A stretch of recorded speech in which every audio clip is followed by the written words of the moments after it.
2 விசில்ல ரொம்ப டேஸ்டியா, ஹெல்தியா ஒரு லஞ்ச் பாக்ஸ் ரெசிபி செய்யலாம் வாங்க.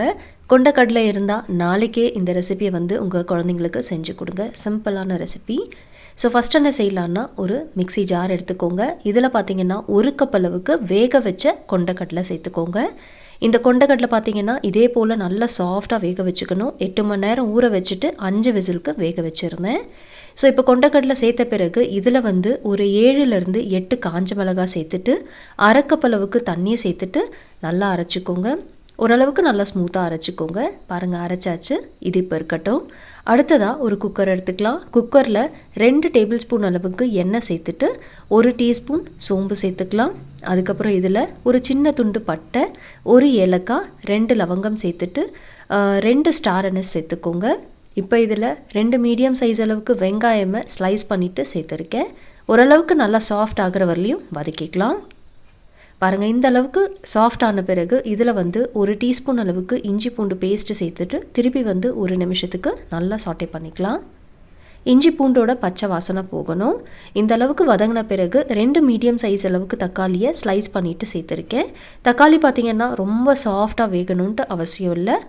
ஒரே ஒரு நிமிஷத்துக்கு தக்காளி வதங்கினா போதும். பாருங்கள், இந்த அளவுக்கு தக்காளி வதங்கின பிறகு நம்ம முன்னாடியே அரைச்சோம்ல கொண்டக்கடலை, காஞ்ச மிளகாய், அந்த பேஸ்ட்டை சேர்த்துக்கலாம். சேர்த்துட்டு ஒரு முறை நல்லா மிக்ஸ் பண்ணிக்கோங்க. இந்த கொண்டக்கடலை பார்த்திங்கன்னா நம்ம முன்னாடியே வந்து வேக வச்சது. ஸோ ரொம்ப நேரம் வதக்கணுன்ட்டு அவசியம் இல்லை.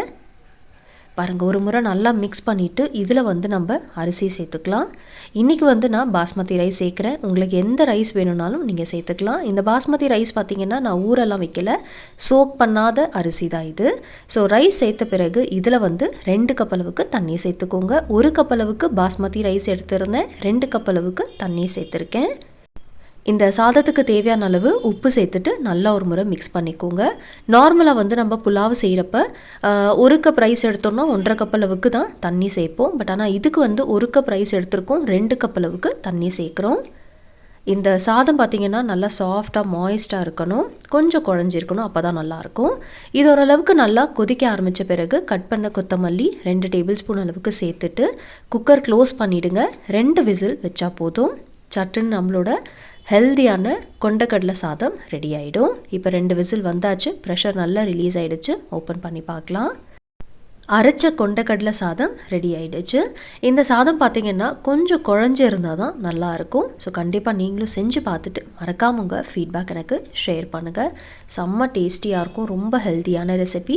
இதுக்கு எதுவுமே சைட் டிஷ்ஷே எதுவுமே தேவையில்லைங்க. கொஞ்சமாக வெங்காயம் மாத்திரம் வச்சு சாப்பிட்டாவே போதும். இல்லைனா நீங்கள் அப்பளம் கூட வச்சு சாப்பிடலாம். ஐ ஹோப் என்னோடய வீடியோ உங்களுக்கு பிடிச்சிருக்கும்னு நினைக்கிறேன். பிடிச்சிருந்தா மறக்காமல் லைக் அண்ட் ஷேர் பண்ணுங்கள். இது வந்து ஒரு சிம்பிளான கம்ஃபர்ட் ஃபுட்டுன்னு கூட சொல்லலாம். நாளைக்கு இதே போல் ஒரு இன்ட்ரெஸ்டிங்கான ரெசிபியில் நம்ம மீட் பண்ணலாம்.